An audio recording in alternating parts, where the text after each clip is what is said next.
Hello and thank you for watching my video. This is another in the series looking at the professions in Guild Wars 2 for 2015. And this episode we're going to be looking at the Necromancer. Now the Necromancer is a light armoured character, but it has a few interesting different mechanics. And I feel that the Necromancer doesn't really get a lot of the attention that I feel that, is one of the main damage dealing professions in Guild Wars 2. So let's have a look at the character. I'm currently in PvP here, and this is my PvP setup. Just for those of you interested, the reason I do prefer signets, if you've noticed a lot of my PvP builds, I don't like the fact that I have to concentrate about doing a heal skill. I just prefer the passive heal. Sometimes that may not be as effective, but it's just how I choose to run the gameplay. But let's have a look. This is my sort of deboon build. And we'll talk about some of the different weapons and skills. The Necromancer, as with most of the skill casters, does have a staff, and that actually inscribes marks. And one of the main skills for the Necromancer, or one of the main conditions, is the ability to inflict fear. And fear is a very powerful sort of CC skill that really sort of can control your opponent and really sort of prevent them from, unless they have stability, they really don't sort of, won't be able to, really use any skills while they're in fear. But we look at they have some interesting weapons, obviously very similar to the Elementalist, another light sort of spellcaster. They actually have a dagger sort of build. They also have the axe and the scepter, as well as the focus and the warhorn. We're not going to talk about the underwater skills. But in my skill setup for PvP, I actually run sort of a pretty sort of, this is my own little build that I've sort of wanted to create, and basically this is more to do with removing boons. So we've got Spinal Shivers removes boons from a target, as well as Well of Corruption, and we also have the ability to fear and remove conditions on myself onto the opponent. And one of the main skills that the Necromancer has a lot of good, a lot of people enjoy in PvP is this Lich form. And what I'm going to show you, this is Lich form, and we've got some golems here, and we get this powerful Lich form here, and it's just skill 1. That's all it is. And we'll look here, and it does a lot of damage, especially if they are, if we put an invulnerable, sort of make them vulnerable, so they get 8 stacks of vulnerability, and then they can really get hit. If you're sort of a power type build, then you're going to be able to do a lot of damage. And it's this sort of skill in PvP where pretty much you can get down an enemy within sort of 4 or 5 shots at the least, or the most, sorry. But that's one of the powerful skills for the Necromancer, this Lich form. It's very, very powerful in PvP. PvE is also very, very good, and I'm going to swap to my PvE side in a little bit. But I just want to talk about some of the other different skills we got. The unique mechanic for the Necromancer is the Death Shroud. Now the Death Shroud is, there are a lot of people, if you hear sort of a glass Necromancer, this will be because they are pretty much, have their build around that. They will really do a lot of damage when they're in Death Shroud, and this comes when you press F1. You've got a few different skills. So you've got Life Transfer, which does a lot of damage AoE. Same with Tainted Shackles, you'll be able to inflict some conditions, but it's doing Life Blast. I mean, the ability, I'm obviously not spec'd for this, but a lot of people will be able to, spec into that and do a lot of damage. For those of you wanting to know how you actually gain life force, you actually gain from nearby deaths. I actually have generated the Signet of Undeath, so I gain life force while I'm in combat. And that's one of the significant things about having that. And this is why I have it in PvP, because obviously the more I'm in combat, the more Death Shroud I can get. And what happens if you're low on health, you can swap to Death Shroud and you get this extra pool of health. And so it really does allow that extra bit of survivability. But let's talk about some of the skills that we actually get for the Necromancer, some of the traits. And we do get, the power. You've got, obviously, if we have a look at the power line, you get more damage when down. So that's actually not bad for PvP. As I said, for this build, I've got the Spiteful Talisman, so it reduces this recharge on focus skills. That's because of Spinal Shivers. When you kill a foe, you remove conditions. That's pretty good for PvE, and reduces recharge on signets. I don't actually have that because, even though I do run signets, I don't think it's that significant. Gain retaliation when entering Death Shroud. So obviously, if you are built around going into Death Shroud for Necromancer build, this is pretty handy indeed. And Life Blast and Plague Blast grant Might, and that's really, you get 16 seconds of Might. That's very, very good if you are combining using Life Blast. Marks deal more damage, so obviously if that's to do with the staff. Axe training as well, so you reduces recharge on axe skills and increases damage while wielding axes. I do actually have an axe. I like having the axe skill here. Because this skill here does allow me to get a lot of life force pretty quick. Training the Master, if you are going in the minions, which I haven't really talked about yet, but if you do target, enjoy running around minions, I will be honest, in Guild Wars 1, my Necromancer was a minion master. It was a good trait. This is when, in Guild Wars 1, you were able to create up to 10 minions. I think 11 was a sort of, if you managed to increase your skill stat. But, yeah, so here we go. We have the ability to do minions. I think I'm still in combat with one of the golems here, so I'm going to try it. Let's run away. But yeah, if we go back to some of the traits we were looking at, I have Chill of Death, so again, when I'm attacking them below their threshold, they get, spinal shivers on them. Again, it's the ability to remove boons. Life Blast will inflict burning. Again, if you're going for the sort of power necro build, that's a pretty handy condition that you can inflict. It's actually not bad as a condition damage build either. If you swap into Death Shroud and then use Life Blast, they'll get burning on them. And increases damage to enemies below 20%, below 50% health. That is pretty damn good, especially again if you're traded for this Death Shroud build. You can really do a lot of damage, or even Lich form. You'll be doing a hell of a lot more damage in Lich form if they're lower than 50% health. Again, the percentage of your condition damage actually heals you. So if you're a Condi build, that's actually a pretty good way. I think particularly in PvE, then you'd actually get healed by some of your condition damage, or a percentage of your condition damage heals you. And so obviously my condition damage is in this trait line here. And we go to this trait line, the Curses trait line. We have Toxic Landing, that's again for falling damage, not really relevant. Increases bleed durations, that might come in handy with the new update that's looking to increase stacks of bleeding. Blinding a target will also apply a chill. I don't actually have too many blinds on my particular build, so I don't really use that. Cast Enfeeble, so that's pretty good. You weaken and bleed a foe when entering Death Shroud.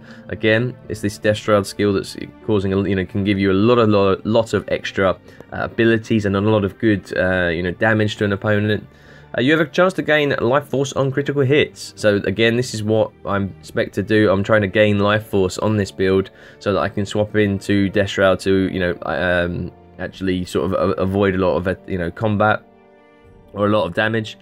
We have Wells skills use targeting, cannot be used underwater. So just for those of you who are wanting to know about that, a well at the moment, if I use a well here, it just so we'll use this well of power. That's all it does. It does it where I'm standing. So if we were to trait, for example here, if we focus on focus rituals, we can move where the wells actually target. So you can see that little target above the or over the number 8 there.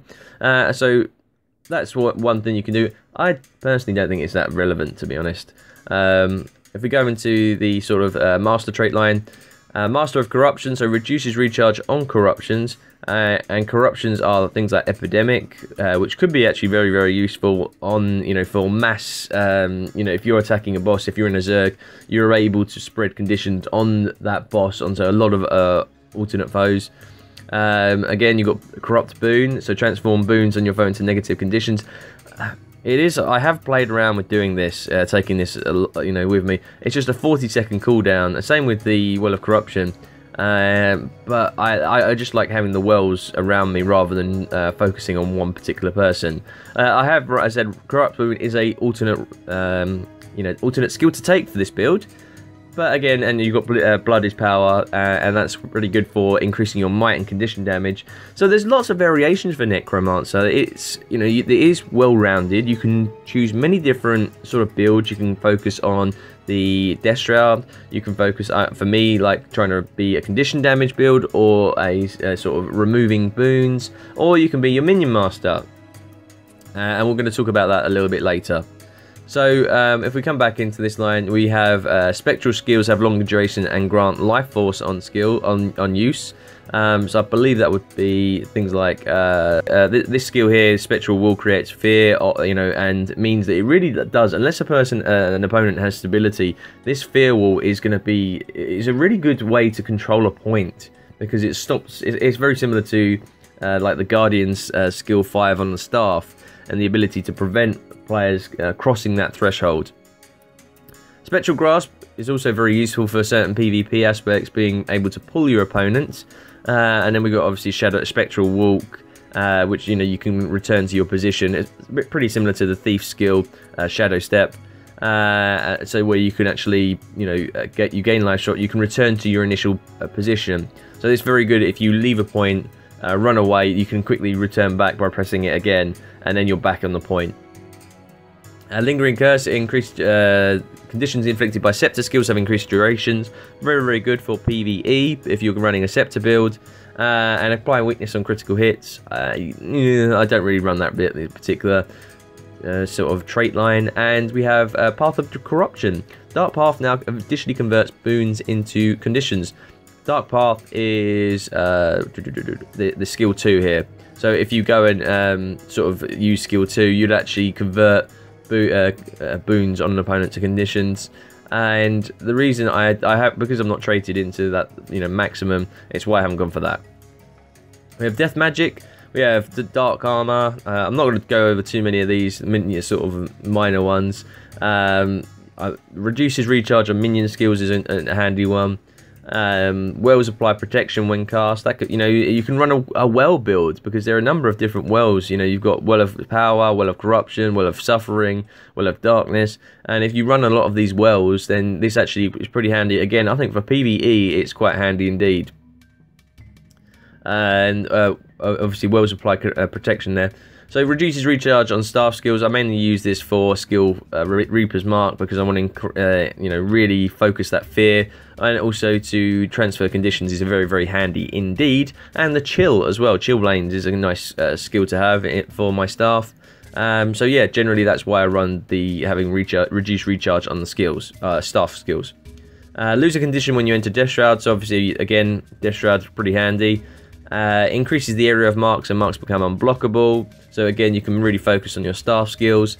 Reaper's Protection, when disabled, inflict fear on nearby foes. If I actually use this skill for the Skyhammer map, because using fear, I mean, a 4-second fear is a huge amount, and it really does pretty much knock opponents off the map. And that's why I tend to run this in PvP, mainly for the Skyhammer build, Skyhammer map. So again, we have Death Shiver, constantly apply vulnerability to nearby foes while in Death Shroud. Very, very handy indeed, because it means as you constantly, you know, it's 13.5 seconds vulnerability, and you do it every 3 seconds. So you can really build up the stacks of vulnerability on an opponent. So Death Shroud builds are viable, and they have very, you know, the Necromancer has many different options available to it. And this is why, although people may get confused about, you know, what's best to run in for a Necromancer, I do feel that the Necromancer has many different particular good points and good flexibility that you can do different things for it. Flesh of the Master, so if you're running minions, this is a good one to have. Obviously you gain minion damage, minion health. Death Nova, I actually run that on my minions, but we're going to talk about that later. Minions explode in a cloud of poison when they die. So obviously when a minion gets killed, they explode, and a lot of sort of you know, poison cloud spawns. And minions have a chance to remove the boon when they attack. Pretty straightforward. Unholy Sanctuary, regenerate health well in Death Shroud. I can't really speak at the moment. Sorry. Let's start again. Unholy Sanctuary, regenerate health while in Death Shroud. If your life force is above the threshold, your Death Shroud will activate if you take a lethal blow. So this is quite handy if if you're unaware, you know, if you want it to activate automatically, if you suddenly get below 10% health, your Death Shroud will activate automatically, and you actually regenerate your health as well. So that's handy, you know, if as an automatic one, if you get, you know, spiked quite quickly, this trait line will activate. We're into the Blood Magic line, Dagger Mastery. Obviously, if you're running daggers, it's pretty handy. Siphoning health is more effective, so you actually gain health for Bloodthirst. So if you're running a blood type build, it's quite handy. You've got leave a mark of blood, so that's that blood, that skill there. You actually do, you can leave when you dodge. That's quite handy if you're not running staff. Create a well of blood whenever you revive an ally, so you're gaining health. So well of blood. Actually, we don't have that here. It's what happens when that person hits that mark. You gain regeneration to allies. So that's quite a nice one if you're trying to revive somebody. Siphon health whenever you critical hit. It's quite good. Life transfer heals nearby allies. So life transfer would be this skill here, skill 4. So again, if you're running Death Shroud, you've got various different options you can choose to do. Minions siphon health and transfer it to yourself. So that's a pretty nice one to have. Reduces recharge on wells. Heal in an area when you leave for Death Shroud. Yeah, okay, that's not too handy. I've never really run that one. Increases movement speed for each dagger you're wielding. So instead of using this skill here, which Signet of the Locust, I run a lot in PvE because I like running around. You can do that by using Quickening Thirst and running around with daggers. Each summon minion draws conditions from their master, so that's a good one if you're running the minion master build. Wells also siphon health, so again, if you are, you know, really focusing on wells, vampiric rituals is a handy one to have. And draw conditions from allies while in Death Shroud, and you gain life force for each time a condition is drawn. So particularly for for either dungeons or PvP, if you're, you know, stacking with allies, then if they've got a lot of conditions, you draw the conditions and you can stay in Death Shroud longer. So a good one to have there. Soul Reaping, let's have a look at the line. Fear of death, so again, inflict fear on foes when you're downed. This is all about trying to keep them away from me. Life force drains slower while in Death Shroud, so obviously, you know, that's, you know, a really good way to keep your Death Shroud going. Reduces recharge on Death Shroud skills, so this is a very good line, a trait line to have for Death Shroud skills. Increases movement while in Death Shroud, and Life Blast and Plague Blast pierce and cause vulnerability. So you've got a few different options if you want to take there. And again, they're all pretty, you know, very different ones you can take and then tailor for each individual. You know, you can choose which one you feel works best. And there's no right or wrong one to take. So let's have a look. Inscribe a mark that causes fear when you revive somebody. So that can really be work to your advantage in PvP if you're trying to stop someone from stomping your ally. You can fear them away. Reduces recharge on Death Shroud, so obviously, you know, if it's a 10-second cooldown, using that, if you change the skill to that, it's a 6-second cooldown, so you can really keep going backwards and forwards into Death Shroud. I have Master of Terror, so my fear effects have increased duration. It's basically to, you know, really increase that condition damage, sort of that CC skill. Marks generate life force when triggered. You know, I could go for that because all these marks I could get extra life force, but I just prefer Master of Terror. Gain stability when you enter Death Shroud, so obviously that does prevent a lot of people from, you know, CCing you while you're in Death Shroud. Increases critical hit chance while in Death Shroud, and that is a very, very good one to take with you if you really want to use skill, you know, the skill 1 on in Death Shroud. You can really do significant damage, and this is where the Glass Necros use a lot of critical hit and really can do a lot of damage in Death Shroud. And Life Blast and Plague Blast heal allies that they pass through. I don't really think that's worthwhile taking, and you know, unless you're running a healer build, but generally people don't. Some of the other ones we haven't seen really going into: gain health when you kill a foe, gain healing power based on your power, and gain might when struck while your health is below the threshold. You know, they're all nice, interesting ones. We get critical hits have a chance to cause bleeding. Gain fury when entering Death Shroud, so you can see there. Increases damage for each condition on a foe. We've got gain toughness while in Death Shroud. You've got your passive life force generation from nearby deaths is increased. So obviously again that's to do with Death Shroud. and that's mainly generally that would be quite useful in PvE. Gain power based on your toughness, so obviously this is a toughness trait line. You can gain a lot of extra power on that. So there's the power. Where's the power? Oh, we don't actually have power. There it is here. So it is the top trait line. Sorry, I don't know why I was getting confused there.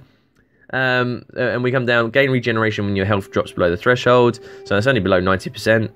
Siphon health whenever you hit a foe. You gain additional power while your health is above the threshold, so you get an extra 120 power, so quite nice.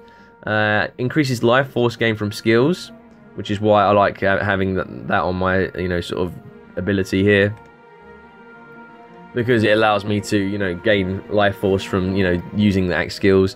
Gain spectral armor when your health falls below the threshold, so I gain protection, and you deal more damage while above the life force threshold. So while my life force is above 50%, I'm actually doing more damage. That's quite that would be very, very good one to have. And what we're going to do, we're going to leave the PvP area, and I want to show you what I'm actually traded for, regarding PvE. Because I actually, running around in PvE, I like to run a lot of minions. Because I find having minions, it's just, if you're running around against like veterans, the minions can really do a lot of damage for you. You can just sit back. And that's one of the things about Necromancers, particularly in Guild Wars 1, minion masters were really, really quite powerful and useful, sort of builds in Guild Wars 1. Very powerful characters. Because of the reduction in minions, you'll notice I have all the skills there. We have, obviously, Summon Blood Fiend, which able to heal you. You've got Summon Shadow Fiend, which cause, you can blind your foe. You've got the minions that you can explode. You can have a choice. There's the Flesh Worm. I actually prefer the Bone Fiend because it does a bit more damage. Well, alright, it does, because it does it twice rather than the once. And also the worm is actually immobile, so you can roam around the world using these minions. And obviously you have the Flesh Golem, so all of these, and they don't, sort of, the difference is, in Guild Wars 1 you constantly had to heal your minions. In Guild Wars 2 you don't have to do that, they automatically regenerate health at all, some of them do anyway. But they generally, you can wander around the world and they'll be fine on their, you don't have to worry about them too much. And so this is the ability that, as a Necromancer, you do have a lot of different choices on how you can actually play the game. The Necromancer is a good profession. It's pretty well rounded. It's good in PvE. It's, particularly for dungeons, it's quite handy. It's good for, running against or in world boss fights, except for probably the conditions aren't too, fantastic. And also, obviously, you can't critical hit world bosses. And in PvP, Necromancers are quite an interesting one. They obviously using Death Shroud a lot. They are pretty annoying, and they're really, if you are a good Necromancer in PvP, you really can, give your opponents a lot of problems.